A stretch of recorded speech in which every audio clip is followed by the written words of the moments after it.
Are you looking to become a better real estate investor? Then hang on, because you're about to experience another episode of the world's most popular real estate podcast, the BiggerPockets Podcast. But before we get to this week's show, I wanted to invite you to become part of our community, BiggerPockets.com, the real estate investing social network. The membership is free, and you'll instantly gain access to networking opportunities, educational content, investor tools, and more. Sign up now and get a free copy of our book, The Ultimate Beginner's Guide to Real Estate Investing, read by hundreds of thousands of budding entrepreneurs. Just click this link right here, or just head to BiggerPockets.com. With that, let's get to the show. This is the BiggerPockets Podcast, show 86. You're listening to BiggerPockets Radio, simplifying real estate for investors large and small. If you're here looking to learn about real estate investing without all the hype, you're in the right place.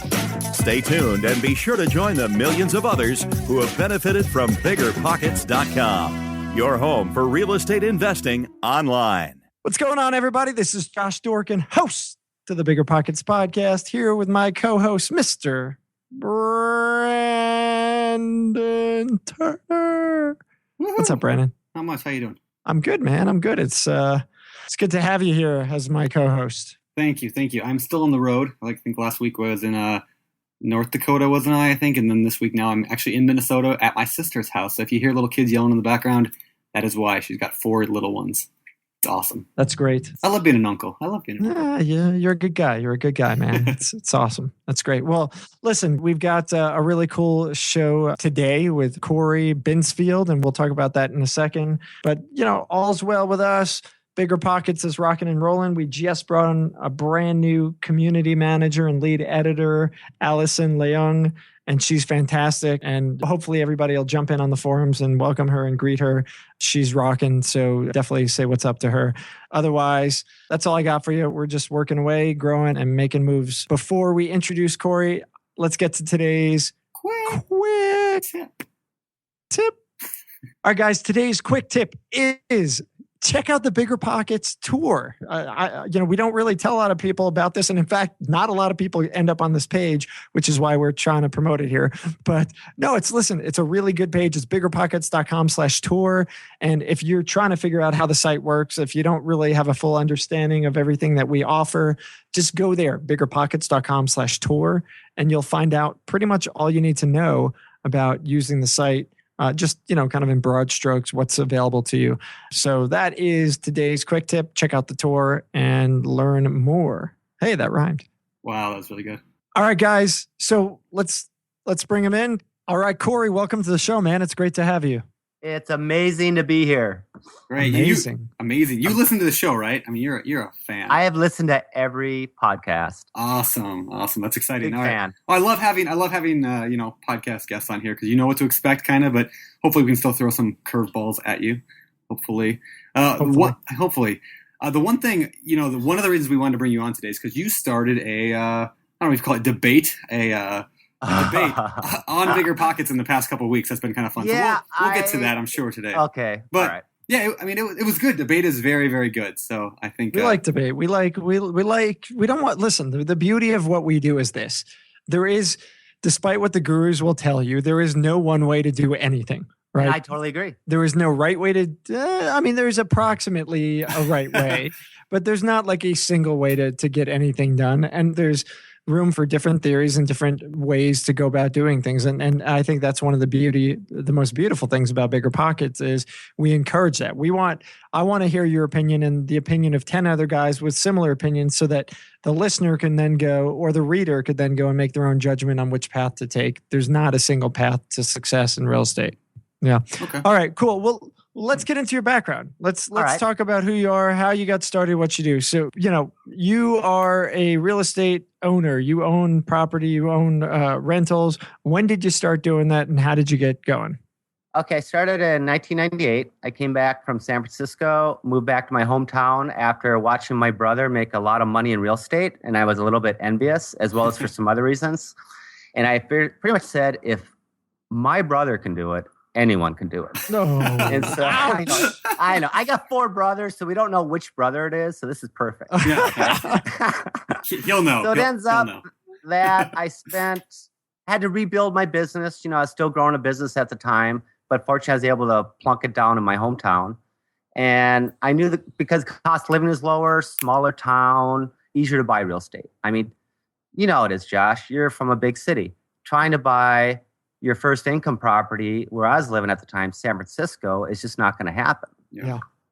Now, I could not in San Francisco, but, I mean, within an hour or two, there's certainly plenty. Now, I had an offer to get a property in San Francisco, but she basically said, marry me and you'll get all of this. And there was a saying from my dad that was just ringing in the back of my brain. It's like, if you marry a money, you earn it. And I was just like, yeah, I don't want to do it that way. So wait, let's go back to that. So, I mean, how much money are we talking here? If I would have married her, we would have inherited a lot. Well, not really inherited. Her dad was a huge real estate investor, and he ended up moving to Hawaii. And but he had this beautiful duplex up on Nob Hill, and it was incredible. It's probably worth maybe $1 or $2 million. Wow, gotcha. And that was like an extra property he had that was basically he was going to give to his daughter to get her started out. So you didn't. But anyways, you didn't marry her. Super long. No, I didn't marry her, but she's a sweetheart. So if she's listening, which I doubt, she's a sweetheart. Nice. Okay, so you didn't do that. So what happened after that? You moved. Is that when you moved to where you live right now? Yep. So I moved back to my hometown, Duluth, Minnesota here, Woo-hoo. and ended up Duluth. Hey, it was just voted #1 city by Outside Magazine. Really? To live in. It is a great city. I mean, I spent many a weekend up there in Duluth when I was growing up. I grew up in Minnesota, so I wonder if BiggerPockets votes up a city. Like, can Brandon and I just say, like, you know what? Vote up Podunk, Washington. Yeah, we're gonna just vote up and I wonder if people will start quoting it. Hey, I live in Podunk. Oh, Podunk, that was voted the #1 place by BiggerPockets. That's a funny idea. I think you guys should do a vote on the best rental market in America. We should do that. We're just gonna decide, and it will be so. And we'll get a ton of press. The New York Times will publish. BiggerPockets says this is the best rental market in America. Great. That's how I'm going to get my property sold. I'm going to sell. Yes. We're gonna make the market nationwide the best one. This is a great plan, Cory. This is amazing. So, well, I'm hoping this gets promoted so more people move into my town. They raise the prices, and then I can sell them. Exactly. Nice. That's how this is going to work. Isn't that like rigging, price rigging? Does that create an unfair advantage? I don't know. Josh, that's the beauty of real estate. You can price rig. Yeah. Oh. There you go. It's not like the stock market. Let's not go there, okay? All right. Actually, that's the advantage of real estate. It's not a regulated market when you think about it. Yeah. It's have high barriers of entry. Sure. And because of that, it's not as liquid as a market. Right.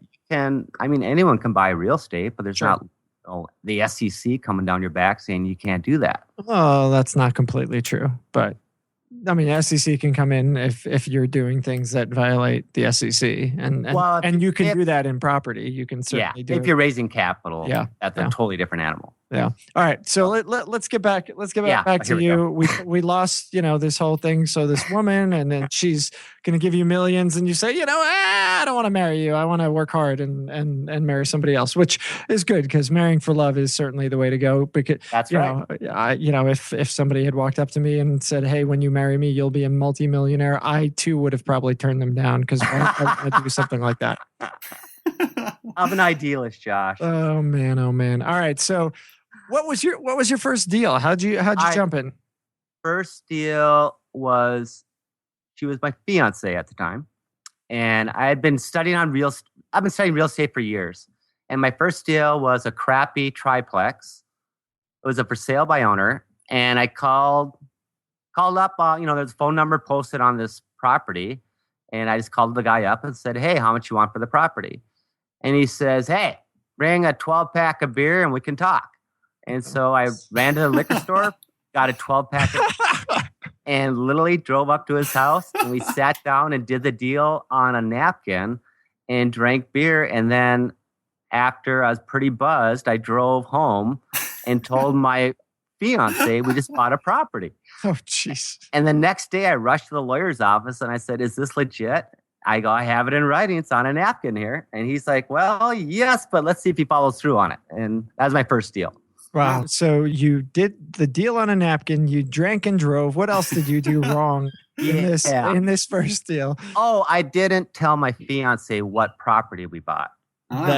Okay. And you bought a property without talking to the boss. Exactly. Gotcha. So, check. Don't do that. That didn't go folks. over too well, by the way. Yeah, I can imagine. All right. I brought her over to the property. I put my arm around her. You guys ever see a Family Vacation, the Griswolds? Of course. National Lampoon. Okay, Brandon, do you know what National Lampoon's Vacation is? I know what it is. Yeah. I'm just checking. I got you. I'm a child of the 80s. Okay. Sort of. So I'm feeling like Chevy Chase. I put my arm around my wife's shoulder. I go, honey, we're going to be rich. We just bought this property. And she just starts bawling. I mean, tears everywhere. And I am so stupid. I go, oh, honey. And I give her another hug. I'm like, those are tears of joy, right? And she violently shakes her head back. She's like, no. And that was my first deal. So what do the numbers look like? It was like this ugly triplex. Was it falling apart? How much work did it need? It wasn't falling apart, but it was pretty nasty. I mean, I got it for a $5,000 down. Speaking of IRAs, I took $5,000 out of my IRA, and I was able to do it through a first-time home buyer exemption, so it was penalty-free. And then I got it on a contract for deed for like $35,000, I think, and I had to pay it off over 10 years. How long ago was this? This was back in 1998. 98. If you were listening, you would have heard that. But yeah.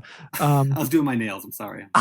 Clearly. So, all right. So this triplex, as a first-time homeowner, presumably you bought this to live in one of the three units. I lived in one unit, and then I went to Home Depot, bought a big orange book, and said, okay, I'm a handyman.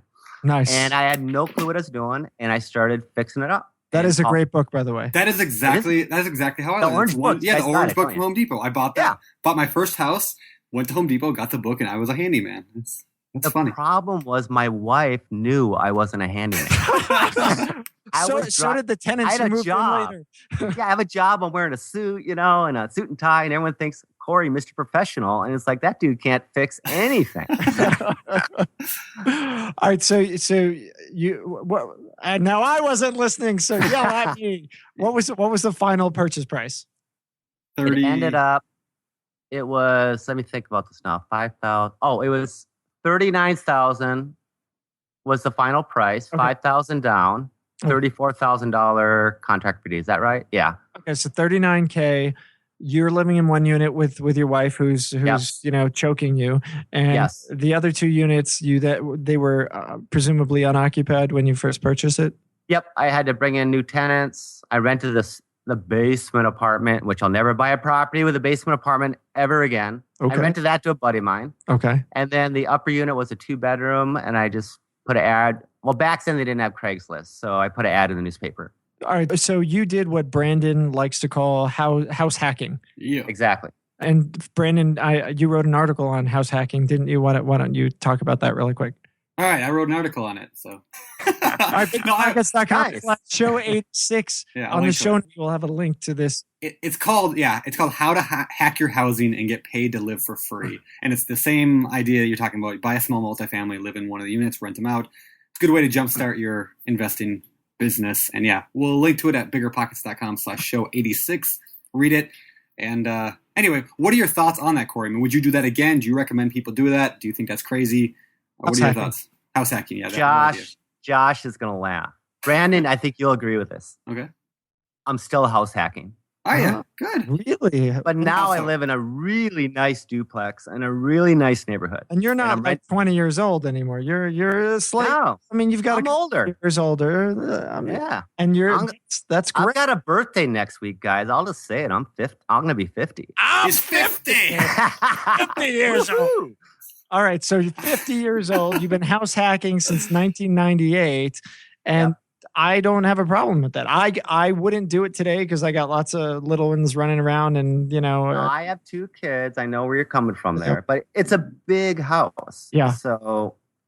All right. I mean, so everyone has a different I'm not judging you. I think it's awesome. I think house hacking rocks and being able to offset your own expenses by having your home be a rental property is fantastic. Yep. And my wife is now my ex-wife, and she never agreed with the house hacking concept. You should have gone with the rich chick, man. Yeah, I think guys listen to the boss because she has to be in on your strategy. Well, and I think that's a really important point there, right? So like a lot of people tell me they want a house hack, they want to do that, but their wife, fiance, girlfriend, whatever, doesn't want to. They don't do it. Exactly. And I would say, don't do it. Not do it. Yep. Yeah. I agree. Yeah. Hey, Cory, can we jump back to something you were just talking about? You had talked about never wanting to rent to have a house with a basement. Let's talk about why you would not want to own such a property.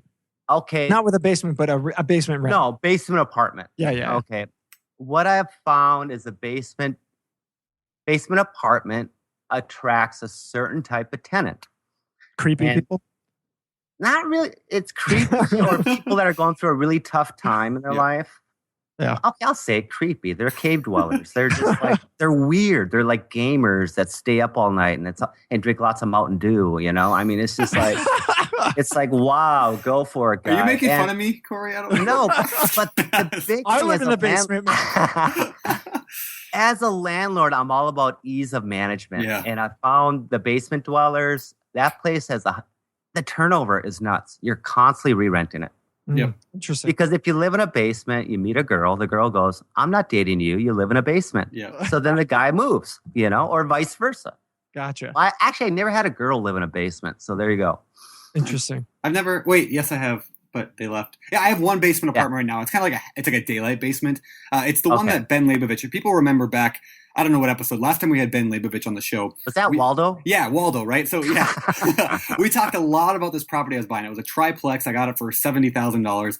Big, ugly purple thing. And he called it Waldo because it stood out. Like, it was ugly and I don't know. I have a basement apartment there. Ironically, out of the 3 units, we need to do another show with Ben at some point and do like a year later. I love Ben. Yeah. We need to do like a year later on how this property turned out. But here, it's great. I still swear it's a great investment. That said, I've had 2 evictions on that property out of 3 tenants we've had in there.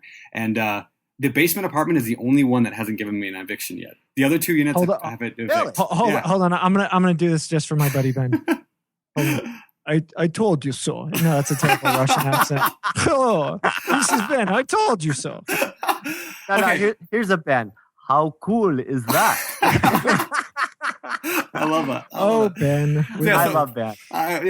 So by the way, I bought his course. Oh, did you? Teach an old dog new tricks. Yeah. All right, there you go. So, okay, Ben said that he said the exact same thing, that basement apartments, because they're weird, because houses like that attract the wrong type of people.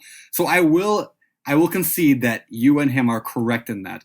I still don't regret buying the property, but I do recognize that the people that we've attracted have been difficult. And I blame that on the fact that I didn't rehab it before moving them in. I thought, it's ugly right now. I'll paint it in the summertime. We'll make it look nice in the summertime. Well, that was a mistake because the only people we attracted were people okay with a big, ugly purple thing. Today looks beautiful. Both tenants are gone. It's beautiful. We're getting it re-rented right now. So, but it's been a 9-month stabilization process. And that's what Ben is this show about you, or are it we is about talking me. to Cory? Yeah, seriously. All right. Gosh, people want to know. People want to know. It's continuing drama or saga. Anyway, all right, back to you. Okay, so first property, 98, and then it was a grind. It took me probably another 2 years to get the next property. Okay. And fortunately, my wife moved into the next one with me, and she's getting a little antsy. So I bought a nicer duplex, lived in that one, and then from there, I just started leapfrogging. I would buy, hold, refi, cash out, and then go into the next one. And my goal at the time was I just wanted 10 duplexes, and I'd be set. That was my theory at the time. Yeah. Kind of like a John Schaub or whoever that guy is. Yeah. Buy one house at a time, and you get 10 homes. And I said, forget homes. I want duplexes. Yeah. And I'd have 20 units within 10 years. And that's how I got started. So did you hit that goal? Yes. Okay, gotcha. How many do you have now? Units total? I'm up to 97 now. Ooh, okay. That's nice. Gotcha. So you're at 97 units. Really, really quick, a couple things. So are you self-managing or do you have a manager? I set up my own management company. Okay. So you're doing that, 100% you. Yes. Do you have any employees or anything like that? Yeah, I have like 1099 part-time employees. Gotcha. And they handle everything. Okay. I'm like the conductor of the orchestra. So. Got it. So 97 units, and you're working a job as well, correct? I mean, yes. And it's not only a job, but it's your own business, right? Right. So you have your own business and you're doing all this. So, I guess I can't, I can't really complain anymore about me not being able to acquire new units because, Oh, Josh, when you complain about being a business owner, oh, you know what? It just goes right over my head. I'm like, really, Josh? Come on. All right, yes, no, but 97 you have to units. work on Christmas, Josh. I'm sorry, your employees want the day off. I know. There you crazy. go. See, look at that. That's crazy. They get the day off. How about that? Give Brandon a raise. There. Oh, this is a good guy. I like this. Wow. Wow. Wow. Really? Like, okay, I'll give you your $20 later, Cory. Listen. All right, perfect. Listen. All right. So 97 units is not an insignificant number to be self-managing, acquiring new ones, and running a business on the side. Yeah, I want to know how do you do it? Yeah. In the beginning, I was working my tail off. I wouldn't recommend this to most people. Okay. But if you are passionate and you say, you know what? Because I'm the type of guy, I'm like, when I do something, I'm all in. I used to be a former airborne ranger. So in the Rangers, they taught us, you don't go into it. You go 110% on anything you do. And so my theory was, I'm not going to buy one or two properties and be happy. If I'm going to do this, I want to turn it into a steady income stream and I'll be set for life. And that's pretty much what I did. But going back to your comment, Josh, I always work in 12, 14-hour days. Yeah. You get off work and then throw on some grubby clothes and all of a sudden you're playing landlord and handyman and showing places and you got an old beat up truck and, you're working it. Yeah. Yeah. Well, so it's not easy, Yeah. For sure. You said you don't generally recommend that, having to power through like that necessarily. The thing that stands out to me is that it shows that you were willing to hustle, right? Like if you want something bad enough, you'll work at it to get it. And, I know people from time to time say, I want to get into real estate, but I don't want to do this or that or this or that or whatever. Right. But I mean, then how bad do you really want it is kind of what I like to tell people. Like, do you really want it? I want a rental property, but I don't want to actually do any work and I don't have any money and I don't want to do anything. And I don't want to, I'm like, okay, well, something's got to I totally agree. You've got to pick your goal and you just have to say, I'm going to complete it. Yeah. And failure's not an option. That's the other thing I learned in the Army, And so. Gotcha. Cool. Gotcha. Okay. So power through, hustle, creative finance. Failure's not an option. Creative finance, snowball method. I mean, we got a lot of things happening here to kind of get from one place to the next. I've had every loan out there, Josh. Well, that's great. I want to hear about it. So you had this first property, the first duplex. You got the first homeowners. Okay, that was a contract for deed, the first one. Yep. And the second one was a FHA, first time home buyer. I got in for like 3.5% down, something ridiculously low. And then I don't know why I was thinking about this, but for some reason I thought I couldn't get a VA loan on a duplex. And then one day I'm talking to my banker. He goes, get a VA loan. So then I bought my primary residence with a VA loan. And the whole time I kept buying more and more properties, doing the side hustle. So. Yeah. Well, let's, I think we've talked about VA stuff briefly. So maybe we could really glance over it. I know we did a show with James Vermillion and I thought that was a really, really great show. I don't remember which show number it was, but he, I feel like he was in the Air Force. James is a good guy. I think he was Air Force. Was like New Mexico. He's down there somewhere. Man, no, he's in the South. He's in the South, Kentucky, I think, or something. Yeah. I don't know. Anyway, well, so VA loans are for veterans, obviously. Right. And maybe, for any veterans that might be listening, maybe you could kind of, give the goods on how a VA loan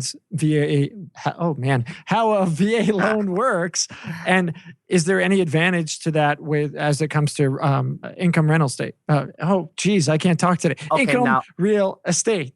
Let me make a little disclaimer. I'm not a mortgage broker. Yep. Okay. But at the time when I got mine, I found out I could buy either a single family, duplex, triplex, or fourplex. So if I were to have to do it all over again, I would have used a VA loan to buy, let's say, a fourplex and hack my house. Yeah. Now you have to live in the house. So it's like a first-time home buyer loan, with the FHA. You have to live there.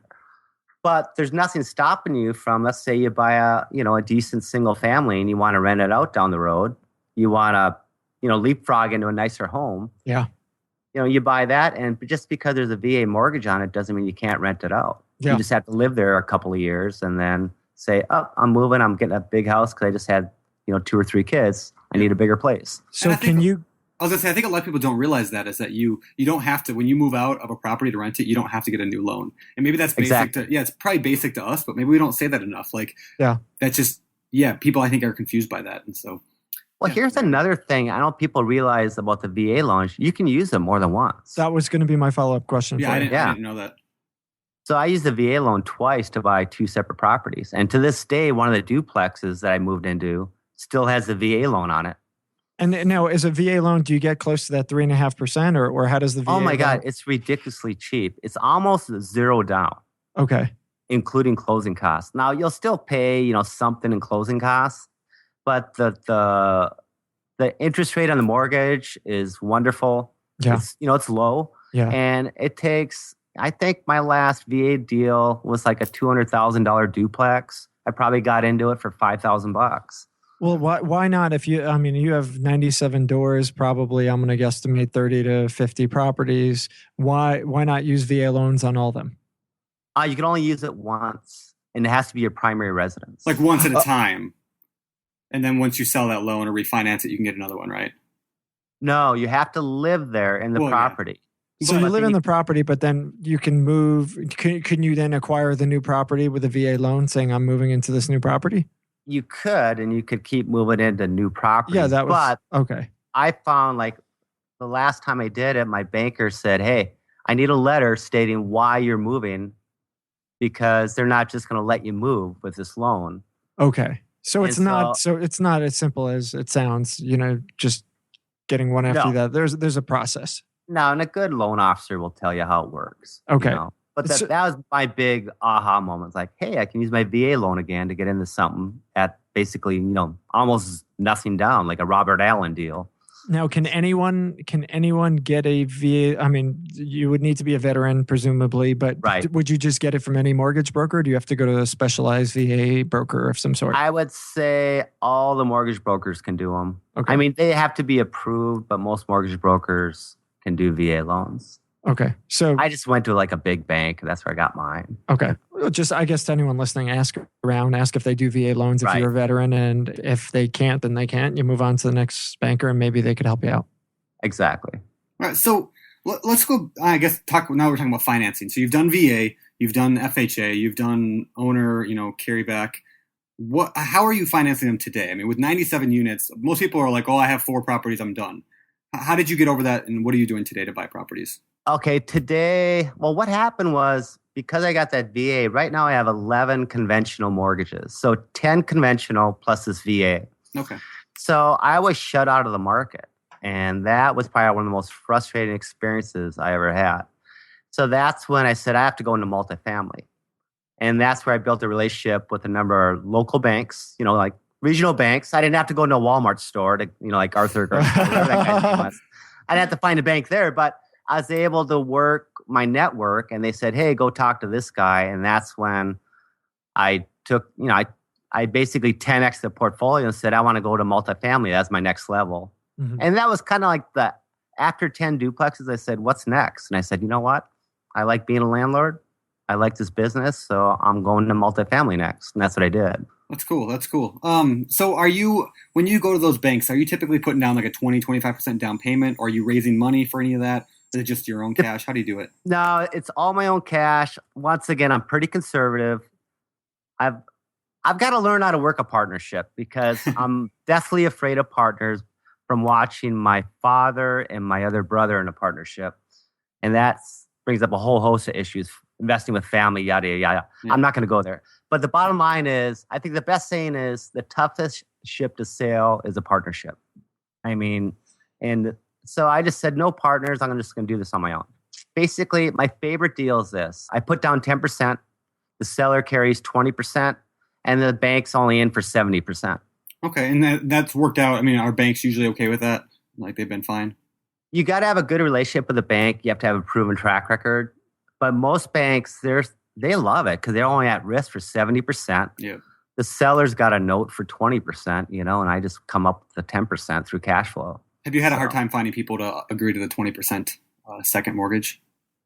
And the multifamily, no. It's pretty commonplace that the seller's going to carry something. Do you mind me asking, like, how big, like, what's your largest property, like, number of units? My biggest one is a 13 unit. Okay. Gotcha. So I've got a total of, I think, 29 properties. Okay. So Gotcha. I got like 6 plexes, 8 plexes, stuff like that. You know? Okay. Yeah. So I was going to ask, you had talked about this aversion to partnerships, and you've got on the show Brandon, who is like the king of partnerships, who pretty much won't do a deal unless it's with a partner. So yeah, I mean, I think it'd be kind of fun to hear why are you so averse, and you know, maybe we can help you out here. We can all come together and work together, you know? Call me old fashioned. I'm afraid to lose someone's money. Yeah. What if the deal goes sour? Yeah. I don't want to be the guy that said that guy lost me $100,000. Yeah. He's an idiot. Yep. You know? Yeah. And also because of my other job, I have to be really careful. I can't go talk to other people, say, hey, give me $100,000. We're going to go do a 30 unit apartment building. Yep. So that makes Gotcha. sense. So okay.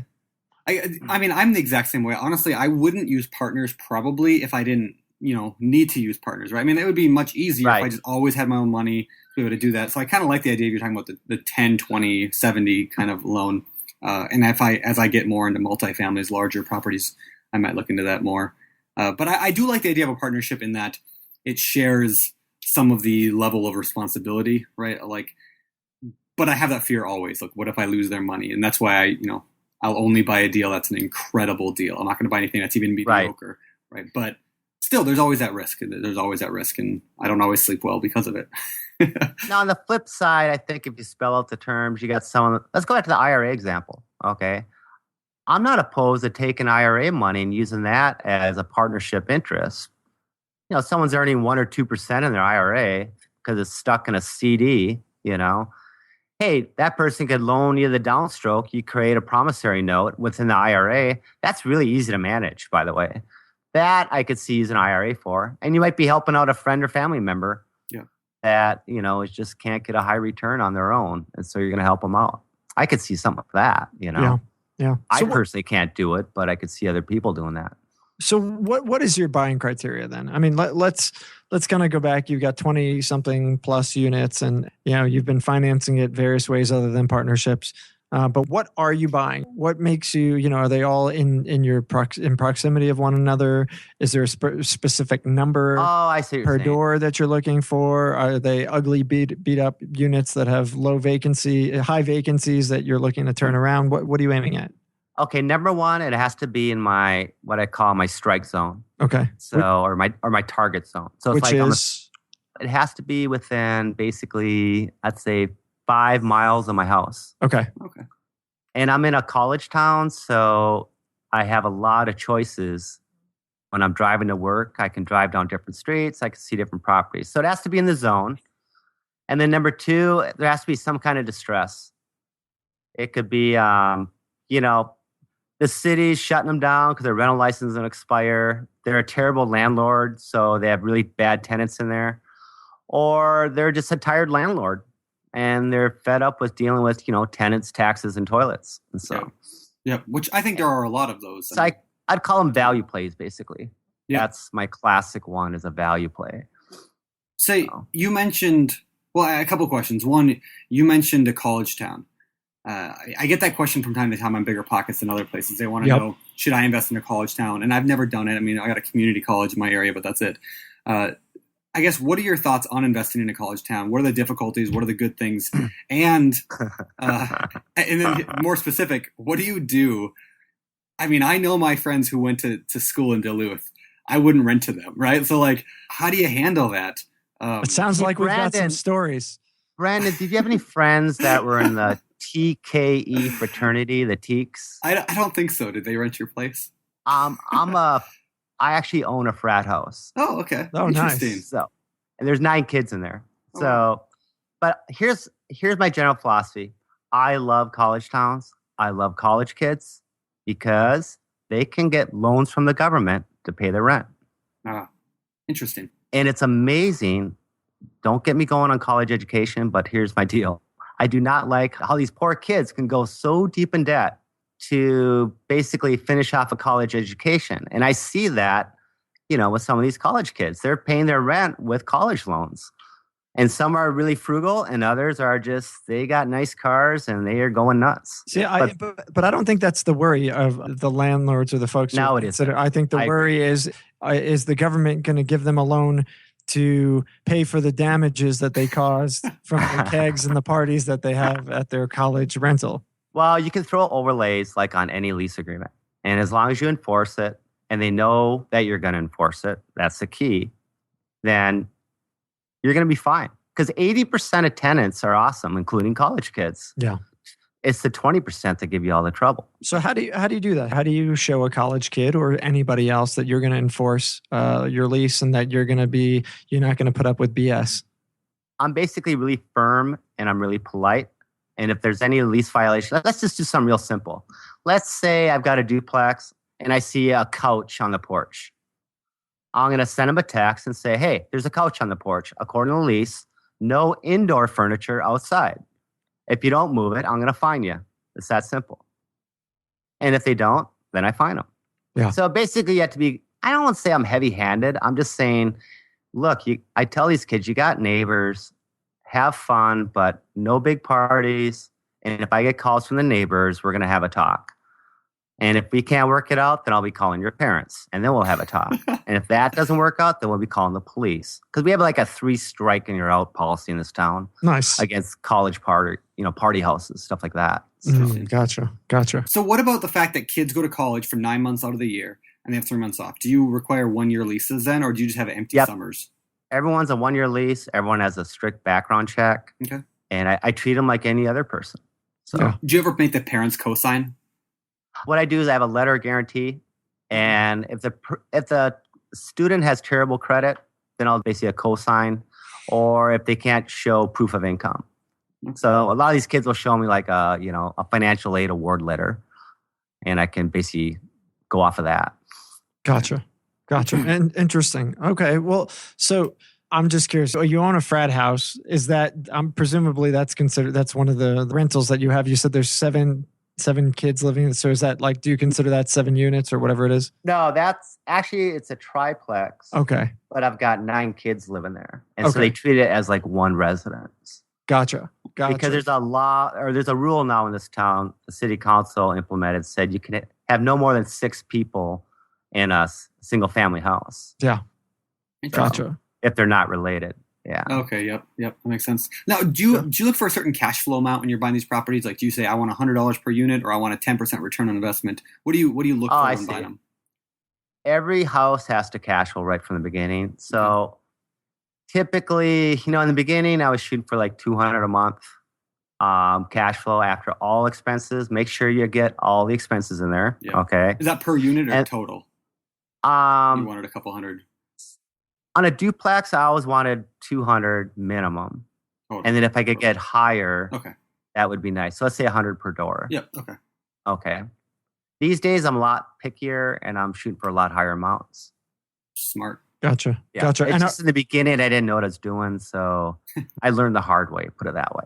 Yep. So where are you finding these deals? Are you finding them just driving through town, or are you finding these? Are you doing marketing, or do you have an agent who calls you? How do you find the properties that you're acquiring? I've used like 10 agents in this town, and no one will call me and say, hey, Cory, I got a deal for you. I don't understand. It's like these agents. Why don't you work with me? So I've had to find everything on my own. What does that mean? No MLS. In the beginning, I used the MLS. Now I knock on doors. I go to the courthouse. I look up records. Okay. I see a house that I know is a rental, and you can tell they're not taking care of it. I'll call up the landlord and say, hey, you ever consider selling? Give me a shout. Yeah. So, okay. And then the other thing I do is I mow a lot of my own lawns for exercise. I figure instead of going to the gym, I'm going to mow my lawns. Interesting. And I probably picked up maybe 8 properties just from mowing lawns. Talk about that. I've mowed my lawn. I stopped. I'm glad I stopped. That was a happy day. But while mowing, I rarely picked up rental properties as a result. So tell me about that. I love mowing. I listen to the BiggerPockets Podcast. And that is better than the Bigger Podcast because I got my those guys are real. I got jerks. my noise canceling headphones on, but what I do is it allows me to see the property, make sure my tenants are taking care of it, and meet the neighbors. And in one scenario, I picked up 4 properties on the same block. I call it pod vesting. You want to get 3 properties per block. It's interesting. And so if you have 3 properties, and if you have a maintenance call, you can go to all 3. If you have a showing, you can show them all 3, various units. And so just through mowing, I was able to basically create my real estate pods, if you will. And that's just through the relationships of the people in the community. Meeting the neighbors, or, one time I lost. Josh, you remember the Palm Trio?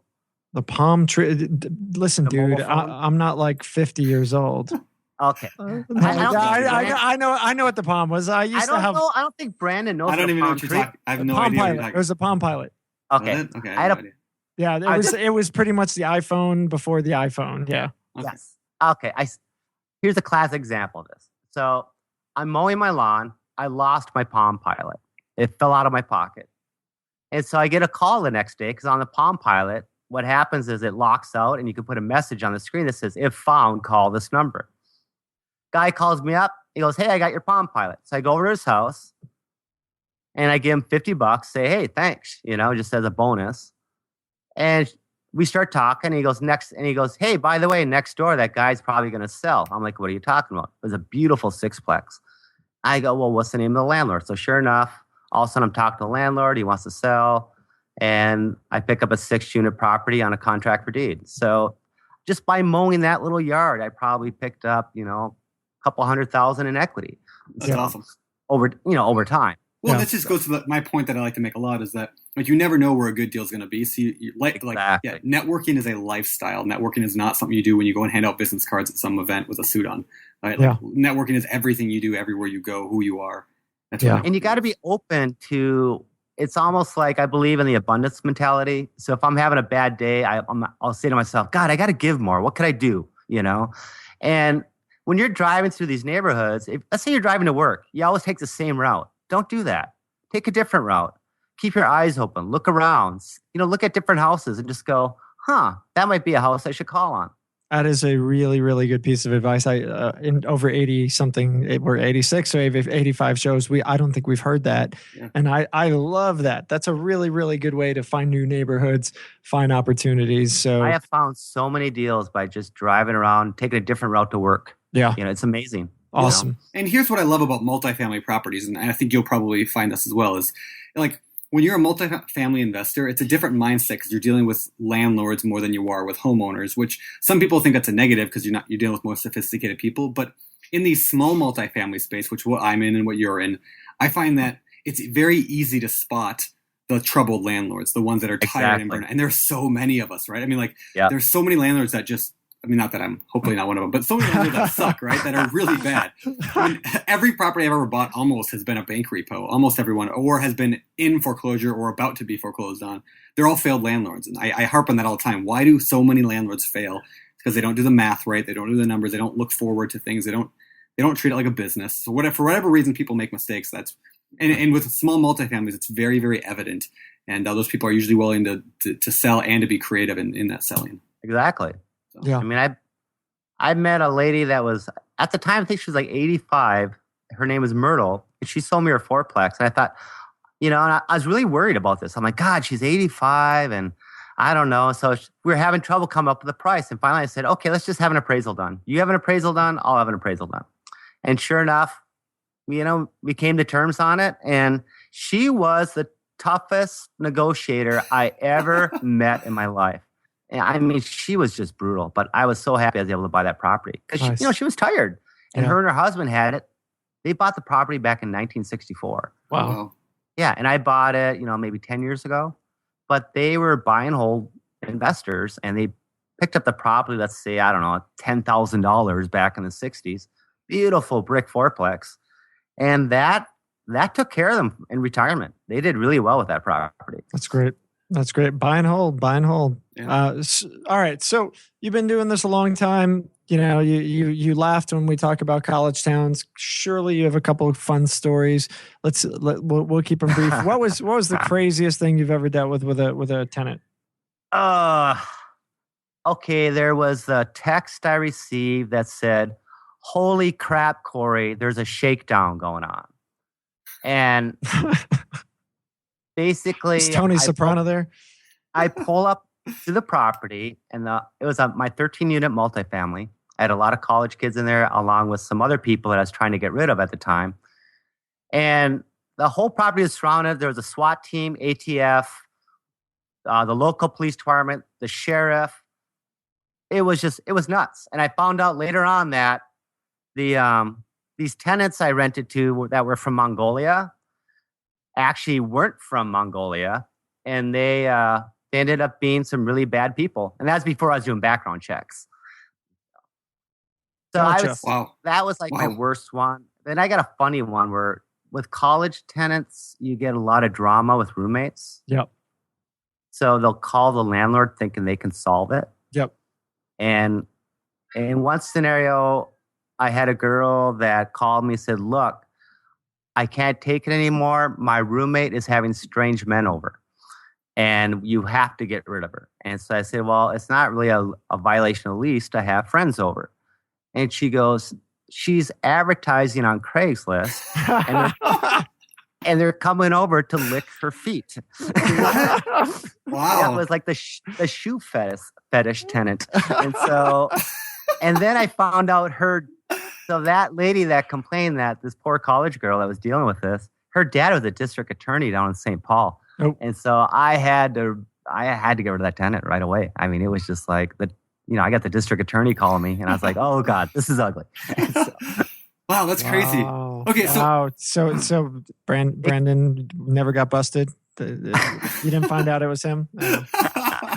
Okay, so this brings up a good question, and then we probably got to move on. But here, I want to know about when you rent to people who have multiple, like college kids in a apartment, right? So let's say you rent a single unit, a 2-bedroom apartment. This happens to me because, like I said, I have a community college in my area. Right. We rent to probably, I don't know, 20% of our people are students. They move in together, 2 students together, and then they get in a fight or they get a problem or something happens and one of them wants to move out. How do you handle that when it's like a 2-bedroom apartment that they rented together and then now one of them wants to leave? Do you have them re-sign a new lease? Nope, I don't let them move out.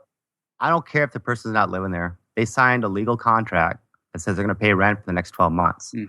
Now, what I have done to accommodate them, if they're pretty good tenants, is I'll say, "Hey, if your roommate will allow it, you can basically find a new person, but they have to approve of that person, the roommate that's staying there. This person can't go on Craigslist and bring some creeper in there." And so I basically say, "You both sign a lease, work it out. Otherwise, in a lot of cases, I'll let the other person move in if they're acceptable to it." But I had one roommate that said, "No way. I don't care. They're going to pay rent for the next 9 months, and I'm going to leave her by myself." And sure enough, they did. Do you make them pay like one person in charge of actually writing the check, or do you let them each pay their half or their quarter? No, they each pay separately. I use a program. I use Appfolio and this other program called Paylease. Okay, so. Cool. Yeah, gotcha. We've always made them do it. We've always made them have one person be like the point of contact, and then they make them. And what I found is, it seems anyway that their friend that they live with is a much bigger motivator than I am in getting them to pay rent. That's my theory. No, anyway. I do that with my frat house. The frat house, I appoint a housing manager, and he has to collect all the rents. Yeah, gotcha. But all the other, college rentals, I just, they can each pay separately if they want. Yeah. What do you do then if one of them doesn't pay? Do you evict one? Do you threaten eviction on one of them? Everybody. So you'll evict the whole entire group. There you go. So that's the they motivation. signed a lease. Yep, that's that is motivation. Yeah. Interesting. Okay, that's not a bad idea. And have you had to? I'm assuming you have enforce that a few times. I've only been to court probably 3 times. Wow. No kidding. In housing court, it hasn't been bad. Okay. Maybe I got lucky. I don't know. Yeah. Well, there you have it. Cool. Awesome. Well, our last question I want before we head to the fire round is, what mistakes have you made in your investing? Like, what have you done wrong or screwed up on, or anything like that you can share that you do differently? In the beginning, I thought appreciation would bail me out. Oh.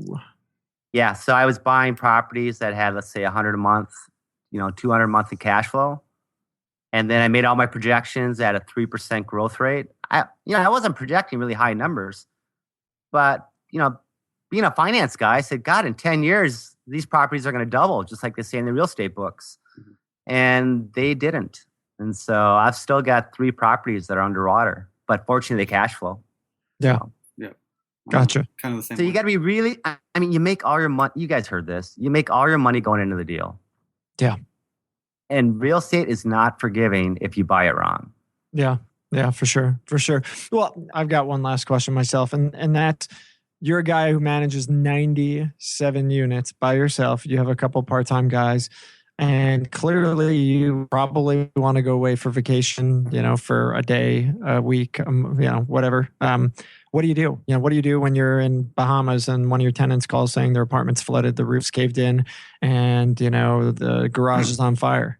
I have them, we do a Skype call and I say, talk to the hand, No, I'm just kidding. Really? Whoa, wow. Do not rent from this guy. No, I've got my maintenance staff. Yeah. And I just say, I give everybody the number and I say, look, call this guy if there's an emergency. Yeah. Now, I was in Mexico for a week, this year, and I was sitting by the pool and, periodically, Josh, you're a business owner, so you know how it goes. You're going to get a Google text or something that says, what should we do? But if you've got a good team in place, you're not that important when you think about it. Other people can figure out these problems. Yep. Yeah. Yep. It's true. So that's what I do. I would tell Josh he needs to take more vacations. I would encourage that. So, You come on, should. Josh. Where are you going next? Yeah, because when I go away, Brandon gets to play. I believe the irony is every time you're gone is always like the biggest Bigger Pockets weekend. If you gone for the weekend, so the more you leave, the better the site does. And all right, I'm out of here. Goodbye. It's been fun. This is Josh Dorkins signing off. To the Bahamas. Yeah, baby. There you go. All right, let's take this to the next part of the show, which is the. It's time for the fire round.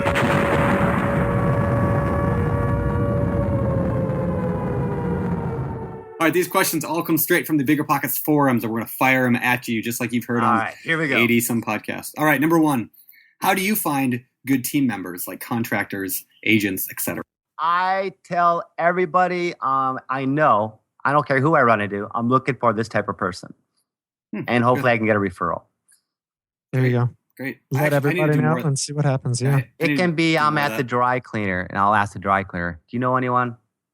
Yeah. And they make, you never know. Yep. Yeah. That's great. All right. Number 2, long term, would you rather remain a landlord or flip house? Oh, we're not going to go there. That is not a fire round question. Gee, what's the answer to that one? No, we know Cory's not a fan of house flipping.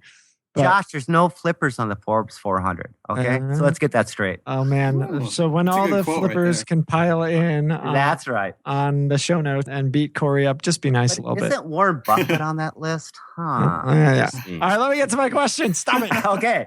All right. Long term, would you rather remain a landlord or switch to 100% passive income via master leasing, note investing, some other type of passive, quote unquote, real estate investing? I mean, I call true real estate investing what you're doing. Everything else I still consider real estate investing, but I don't, unless you physically own property, it's kind of a entity within the realm, right? And someone pointed this out on the forum. One of the flippers said, look, being a buy and hold is not passive. And I totally agree. It's a lot easier now than it was before. Yeah. But that's something I'm wrestling with. The most successful investors I know have kept all their properties, but put in a management team. Yeah. Or what do? Maybe I'll 1031 exchange and go into some giant apartment buildings and just be a limited partner. Yep. With the lead passive investor. Yeah. Yeah. Okay. So it's something you would consider it. I mean, I would consider. At a certain point, you get to okay, this is a lot. Let me pare down. Okay. Right on. Cool. All right. What is your greatest technological aid in terms of your investment company, like an app or software or anything? What do you use technology in your business the most? I would say my property management software. So I currently use AppFolio. Okay. And I used to use Rent Manager, but I could not manage 97 units without a professional property management program. Yeah. It'd be impossible. Yeah. That's something I need to get still. Yeah. Yeah. Nice. Final question. Do you think holding a single family is better or multifamily? Clearly, you've been buying multis, but why? I guess why? I mean, why not just buy a bunch of houses? It really depends on your goals and objectives. Bottom line is multifamily, I can create value. Single family, I can only create value one way. Yeah. And then there's a limit because of sales comps. Multi-value, I can go in, I can, Ben Leibovich talks about this. You can increase the rents, lower the expenses, put in better tenants. Voila, you make $100,000 in instant equity. And you're talking about 5+ units. You are not talking about four and under. No, 5+. That's my only focus now. I don't want any single family anymore. So Would you buy duplexes still? No. So. Well, because you can't change valuation based on you can't and that's the thing. Even up to a 4-plex, those darn 4-plexes are still based on sales comps. Yep. Yep, I agree. Yeah. Cool. There you go. Awesome. All right, let's move on to the last segment of the show, everyone's favorite, which we call the Famous Four. All right, Famous Four. First question. I won't give up my day job. What is your favorite real estate book? I'm really having trouble with that one. And so I'm going to say the Gary Keller one, The Millionaire Real Estate Investor. Okay. Good book. There you go. Yeah. Cool. Right on. What about your favorite business book? Okay. Favorite business book would have to be, this is kind of a weird one, but it's Warren Buffett, Berkshire Hathaway. You go to their website and I've read all their shareholder letters. Really? And you'll get an MBA in finance if you just read the shareholder letters going all the way back to the start of the partnership in the 1960s. Nice. It's just a walk through finance. It's amazing. That's awesome. And that guy is just, he's spot on. Yeah. I've had a lot of people tell me the same thing. And then the Snowball. That's the list. Yeah. In fact, I got that book right here. My girlfriend got it from me. I get the best girlfriend in the world. She got me this book. Oh, nice. Nice. All right. Hobbies besides hanging out with your super cute girlfriend. What do you... Hobbies. I've got two just crazy kids. They're so fun. 13 and 11. Nice. And then we do paddleboarding. I'm a skateboarder, so I still longboard. You're skateboarding at 50. You're that guy. I love skateboarding. I was a skate punk in high school, but I wouldn't wreck property like they do now. Right. So they had and I'm into rock climbing and in the 60s, huh? 50s, 40s? Try the 80s, buddy. I had a bonsai board. Do you ever know what the bonsai was? Yeah, I think I had one too. It was made out of aluminum. That thing had razor sharp edges. Oh, I didn't have that. No. Yeah, we used to get in skateboard fights with those. Wow. Awesome. Wow. Awesome. All right. That's awesome. All right. My final question for the day is, what do you believe sets apart successful real estate investors from those who give up or fail or never get started? A good life. And what I mean by that is, what gets in the way of a great life? A good life. I say that one day and I was like, God, that makes so much sense. You're happy. You're content. You've got an okay job. Why take on risks? All right. But if you want a great life, don't let the good life get in the way. Go out there and do something. Oh, very fancy. Very fancy. Awesome, man. Wow. Awesome. Yeah. I'm Tom Vu. You know what Tom Vu is? No. No, don't go there. Don't go there. I won't go there. All right. Cory, it has been a pleasure. Where can people find out more about you or find you, around online or anything like that? Just use BiggerPockets. Okay. Right on. Yeah. And that's the best. And of course, you'll be around on the show notes at biggerpockets.com/show86 to answer any questions. And you know it. We definitely appreciate you coming on board. Thank you so much. Good luck to you as you continue to expand your entire empire of rental property and frat houses and whatever else it is you decide to pick up next. Only one frat house is enough. All right. Never again. All right. Cool, man. Well, listen, it's been a pleasure. Thanks so much. We'll see you around. All right. Thanks, guys. All right. Thank you, Cory. All right, everybody. That was show 86 of the BiggerPockets podcast with Cory Binsfield. Big thanks to Cory for coming on the show. We really, really do appreciate it. Always something to learn on the show. What do you think, Brandon? I mean, this is 86 shows, and there hasn't been one where I haven't walked away saying, wow, okay, I picked something up. I agree. I especially like today because, I am a multifamily investor. I love small multis. I love getting into larger ones. And, I think it's great. Cory's a bright guy. Yeah, for sure. For sure. Cool. Well, guys, listen, we hope you enjoyed it. We hope you enjoy all our shows. If you haven't listened to any of the previous 85 or even selected previous shows, make sure to jump in and check them out. Also, if you are a listener and you have not yet left us a rating or review on iTunes, we would really, really appreciate it. We're getting close to 900 now with 30,000 plus listeners per show. Surely there's 29,000 of you who can stop by and leave us a review, an honest review, some kind of feedback. Let us know. Let other people who might be willing to check out the show know what it's all about. And that would be awesome. Thank you very much in advance for those of you who decide to do that. Otherwise, if you're not active on BiggerPockets, jump in. We've got an amazing community and there's tons of activity, tons of good people to network with, learn from, connect with, and do business with. So definitely jump on and get active and involved in the community at BiggerPockets.com. Lastly, make sure to follow us on Twitter, Facebook, G+, LinkedIn, Pinterest. I don't know. What else is there? I don't know. Follow us everywhere. We're all over the place and come join us and celebrate BiggerPockets with all of us and be part of our world. So thank you very much. We appreciate it. And we will see you next week at show 87. I'm Josh Dorkin, signing off. You're listening to BiggerPockets Radio, simplifying real estate for investors large and small. If you're here looking to learn about real estate investing without all the hype, you're in the right place. Be sure to join the millions of others who have benefited from BiggerPockets.com, your home for real estate investing online.